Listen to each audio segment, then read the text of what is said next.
especially in Zongo communities, from the consumption of opioids, including Red 225 and other forms of tramadol.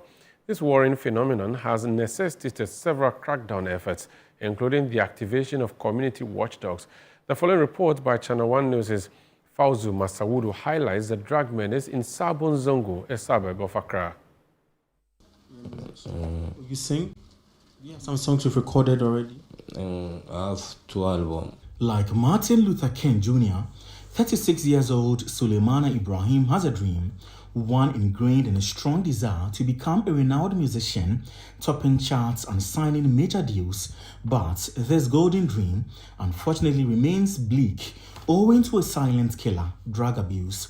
For Suleimana, the journey to what has become a biggest threat started with just a pain-killing dose. Weak. I can't do anything. I must have to take the tablet so that I'll feel health. And you must. Which of the tablet? That one they call it 4-4. 4-4. That yellow one 4-4. You take 4. Over time, he grew more addicted and consequently resorted to exploring more potent options, including tramadol, Red 225, and other forms of opioids. He maintains they have been his physical stimulants. Sulu says, once taken, not even a lion can conquer him in a battle. Then, if it's a kid, you give him like a small kid, you give him 1 or half. But like me, like this, as of my age, I take 4. Because I take 2, but I feel nothing. But if I take 4, then I'll feel like the malaria is no more again. Like now, I'll be like 3 days, I'm sick. I don't know my system of my body. The troubling tale of Suleimana is just a chapter in a bigger story unfolding in Sabon Zongo, where he calls home. A recent demolition exercise at several drug peddling bases carried out by a local community watch group has led to the group's formal incorporation into broader crackdown efforts by the Ghana Police Service following a directive by the Interior Minister Muntaka Mohammed Mubarak. Leader of the group, Mohammed Kamal Din, acknowledged the myriad of challenges associated with their campaign against drug abuse in my interview with him. Tramadol or the paracetamol, what does it do to your system? How do you feel? You feel speed up, like speed up. You feel like you can take trailer up. It's just like you are doing wrestling. That's crazy. Man, you see one thing with tramadol. People who drink tramadol, they can catch lion, they can catch tiger. You don't know. People who drink tramadol can catch lion and tiger. Take them to the bush. You'll be surprised. You see people who go to the bush, they take it. They take it because why? If they didn't take it, they can't catch the animal in the bush. And tramadol is like spiritual something. It's just like spiritual. It makes you see very fast and you'll be fast.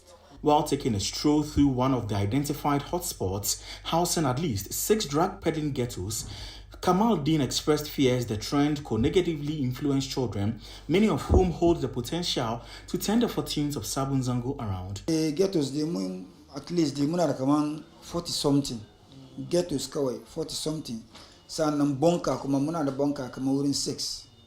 In kun duba, the Interior Minister yazo, ya bar police da suka zo nan sun bar mu nuna musu inda bunkers yake, shi yasa mun nuna musu bunkers in the surround because wouldn't police surround code. In line with sections 122, 130, 131, and 148 of the Public Health Act 2012, all persons engaged in the distribution of medical products and substances must not offer for sale, sell, supply, or store such items except in premises registered and licensed by the Food and Drugs Authority.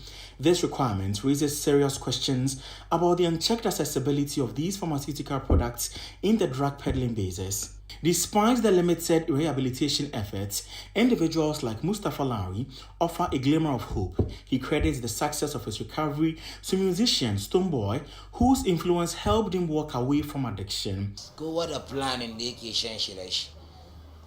One in a plan, this shiny, have sex. One in a shiny, that she move on. maybe that she did shiny, but she feel me this at the not gonna meet a stone Boy, me welcome. you work up beam. So I'm not gonna meet a stone boy. She not gonna come on friendship on Miami. Yeah, tight. Quite the friendship between you and Stoneboy. Stone boy, not gonna come on friendship on me. Yeah, tight. It's that tight in the friendship on me. My shop in the king, and if you couldn't hear me, it's all the thing one happened that is a man. Couldn't ba. In that time, in a Saturday, I've been chilling and a chicken Saturday. In one I've been that is a mammy of Kunyani. I've been chilling and a chicken. Don't can I some point I am attack and she has na samu ankuri da rayuwa na fara bin shi kan sannu. For Alhaji Abbas Dawood, an opinion leader and long-time advocate against drug abuse, a collective approach will contribute significantly to progress in the fight. Our chiefs don't have influence, so they cannot really do anything. You know, the chiefs, you know how we get chiefs these days. Anybody can become a chief these days. So due diligence. Yeah, so it is. Sometimes you go in and then you see that the chief himself is one of the people who supply the drugs, or himself is one person who take drugs. So how will this person contribute in the fight against drugs? So the chiefs, we should just look at it and then we should make it our collective responsibility, not the chiefs. If we say we have to look at the chief will be there and then he will not do anything, and the community is deteriorating. He emphasized the need to consolidate the gains made so far. I was giving up. I don't know if you've seen that post, because you do one or two things and then you walk 1-2 steps forward and then they drag you back. So you feel like what you're doing is. But then when you sleep to think over it, you feel like, no, this is for the good cause of the community. You can't give up, because we've started. And let me say, the work done is almost 80%. So we cannot just leave the 20% to grow back to 100%. Drug abuse is at war against Ghana's youth population, more so in the Sabon Zongo community here in Accra. And for authorities, the need for a concerted effort in tackling the menace should be non-negotiable. Reporting for ChannelOne News, Fauzu Masaudu, Accra.